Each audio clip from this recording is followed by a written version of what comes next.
Here in India, I think it's 1 billion people have digital ID. It's been taken up on a voluntary basis in huge numbers, not least because it means that you can access your own money, make payments so much more easily than is available with others. So I think now we need to go out and make that case of the huge benefits that this will bring. There needs to be a national debate about it, and I think that the more people see the benefits that come with this, the more, as has happened in other countries, people say that will make my life easier, and therefore I want to get on with it. They say digital ID is the linchpin of the United Nations push for a global surveillance state. Indeed, Australia was one of 193 countries that signed up last year under Penny Wong and Anthony Albanese to the United Nations insidious Pact for the Future, a non-binding pact which says signatory countries will, quote, develop and decide on a set of safeguards for inclusive, responsible, safe, secure, and user-centered digital public infrastructure that can be implemented in different contexts, end of quote. The Chinese mouthpiece, the Global Times, praised the pact. Individual is more powerful than the state. Here, people like Starmer, they want the state to make sure that individuals know that the state is more powerful than them, and they can stick that idea, that notion, where the sun don't shine, as far as I'm concerned.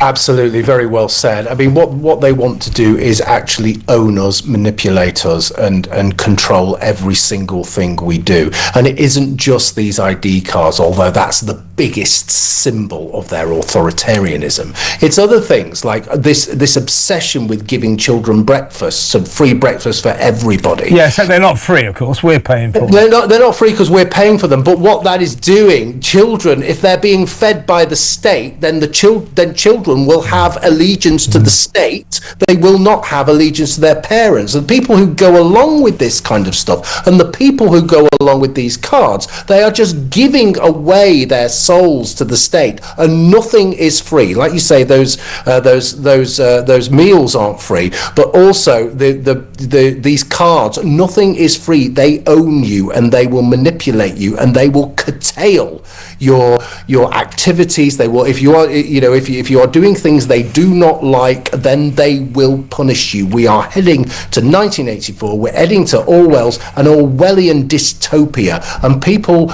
yes, people are angry about it, but as I said before, Kev, they're not angry enough. We should be absolutely terrified at this, and from terror and fear should come real anger and a desire to do something about it. All that we can hope, Philip, is that just as when Tony Blair tried this assault on our freedom back in the early noughties, he was so stunned by the level of public protest that he dropped the idea.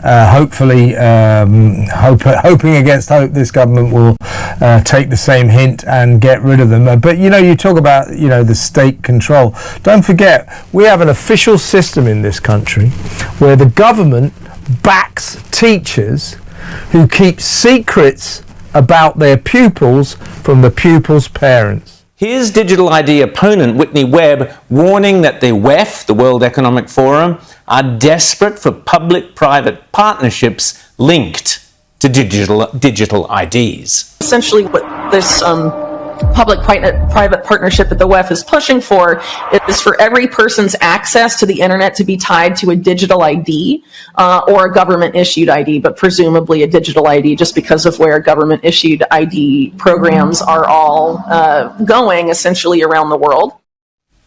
Now, many skeptics warn that a digital ID is the end of democracy as we know it, and an irreversible step into a dystopian future of firstly no cash, just a digital currency controlled by governments, potentially leading to a Chinese-style social credit system where government has the ability to control and restrict every single aspect of your lives, from where you go, how you travel, your healthcare, what you eat, control over your spending habits, a veto over your job prospects, and so on. Here's digital ID and digital currency skeptic and former Wall Street investment banker, by the way, so she knows of what she speaks, Catherine Austin Fitts. Programmable money doesn't click in and work well unless you've got everybody on the grid. You need to be able to track them, you need to be able to watch their behavior, you need to be able to influence their behavior, and then you've got complete control. And that is not just wearables, that is not just an internet of bodies, that is a coup d'etat. That is the end of human liberty in the West. On your screen is the World Economic Forum's graph on how a digital ID is central to controlling every part of an individual's life. Financial services, food and sustainability, travel and mobility, e-commerce, social media and telecommunications, it's all there. And of course, every aspect of your healthcare.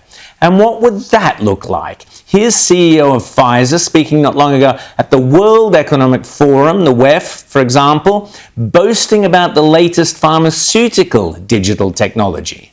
Basically biological chip that it is in the tablet, and once you take the tablet and dissolves into your stomach, sends a signal that you took the tablet. Are they kidding? Digital ID schemes potentially give absolute powers of surveillance and control over every aspect of your life to unelected bureaucrats, unscrupulous politicians, and greedy governments and corporations. If you don't think future authoritarian governments of whatever persuasion won't use these powers ruthlessly and mercilessly, then you must have been fast asleep during COVID QR codes and vaccine mandates. I believe that over time, facial age estimation, liveness tests, and other forms of age assurance will become normalized as well. Different people at different ages will have different levels of comfort with things like taking selfies or using biometrics or even digital ID. It really varies. The Chinese mouthpiece, the Global Times, praised the pact, which should be reason enough in itself to run a mile from it. Gushing, quote, "As we enter a new era, we face the significant question of what kind of a world we should build and how to build it," end of quote. China has provided an answer, constructing a community with a shared future for mankind, end of quote. Okay, well, we've seen that future that China is so keen to impose on the rest of us, and it's an absolute horror show. A good score brings benefits, but people with low scores lose rights. The cinema names and shames people considered untrustworthy, plastering their details, even their addresses, across big screens. The Supreme Court has created a blacklist for so-called bad citizens, those whose ratings have dropped to zero. On it are companies, but also 23 million people to date. Aman Jabi is a former Silicon Valley video and camera design whiz kid. He's now turned whistleblower on the dangers of where big tech, along with big government, want to take us. Facial recognition will be used to unlock your digital identity, which is going to be a tool of control for the agendas that are coming down the pipeline. Elements of that control are already with us. Alexa, good morning. Good morning. You are never alone in your home, and this is why. All your devices at home and all smart appliances, they are all connected on a wireless network. When you leave your home, all modern vehicles are connected to the internet, so your automobile is being tracked all the time. When you're going under a string of smart LED poles and smart LED lights on the highway and in the streets of your towns and cities, those form a wireless network and are tracking your vehicle. They are tracking all the devices on you, from smartphones to smartwatches when you're walking on the streets. So data is being collected 24/7 continuously on every human being whenever you are within these wireless networks.